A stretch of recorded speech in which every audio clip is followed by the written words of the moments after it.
So you mentioned that your book, Chemical Slavery, is about treatment. Well, it's about two things. Okay, and let me ask, before we get to what it's about, why write it?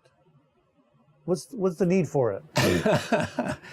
I like to think it could be helpful to people. Okay, that's important. There we go. That's important. We all need help. Well, I don't know. Anyway, that's the idea behind it. Okay. To make it be useful, have it be useful, and I hope that it is. But it has two basic focuses. One is on the addiction itself and the epidemic.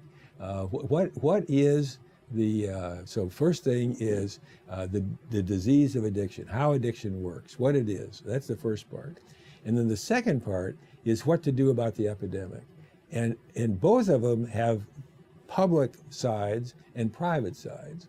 You know, they're okay. Both individuals and they're also the whole society. One of the things, David, that I'm very proud of is I believe I'm the only human being who has known all 17 White House drug czars, oh, man. all 15 heads of DA, and all 5 heads of NIDA. Those are the institutions that have guided this country in drugs for the last 50 years. Wow. I was present when DEA was created in 1973. Okay. I was present in the White House when NIDA was created in 1973.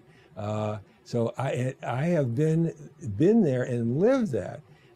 And I just feel so blessed to do it. And I'm getting to be up in years, and it's time for me to write some things down that might be useful and have that perspective of having lived it. But also, that's an important perspective. But it's more than that, because I've also been a practicing psychiatrist, seeing my own patients all that time.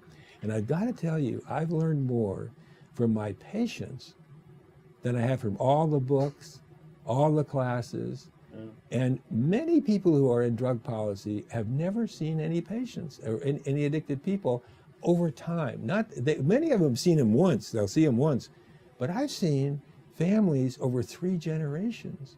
I've seen patients over 30 and 40 years in various ways.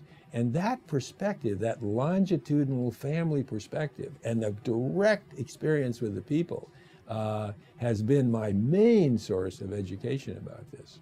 So you come to it with this perspective, this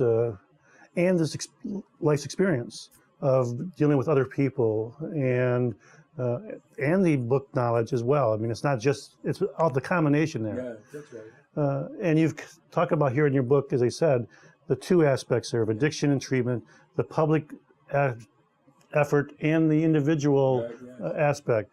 Well, regarding the addiction issue, we've talked a little bit about that probably already. Yeah.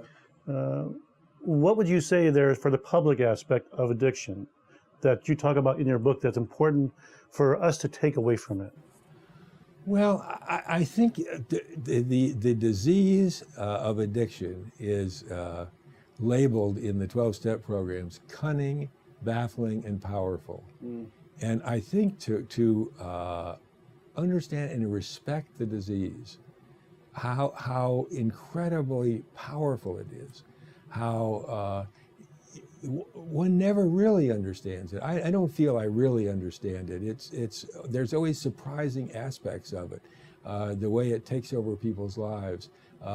It's just amazing how fundamental it is in terms of who the person is, how the person thinks, what the person does. I don't think there's anything else like that, and the pattern of how it starts so innocently, so easily, so casually. People don't have awareness of where this is going for them. They have seen other people who are addicted. They can see the bad things there, but they don't think it's going to happen to them. And when they start out using, it doesn't. It's very seductive how people get into it. And I think that's really, as I say, utterly fascinating on a human level. Have you ever had a patient come into you and say, well, I wanted to be a drug addict, and now I don't. No. They Yeah. never want to be an addict. Yeah, who's ever wanted to do that, right? No, that's right. But it's also very interesting how many people who are addicted have trouble imagining life without the drug.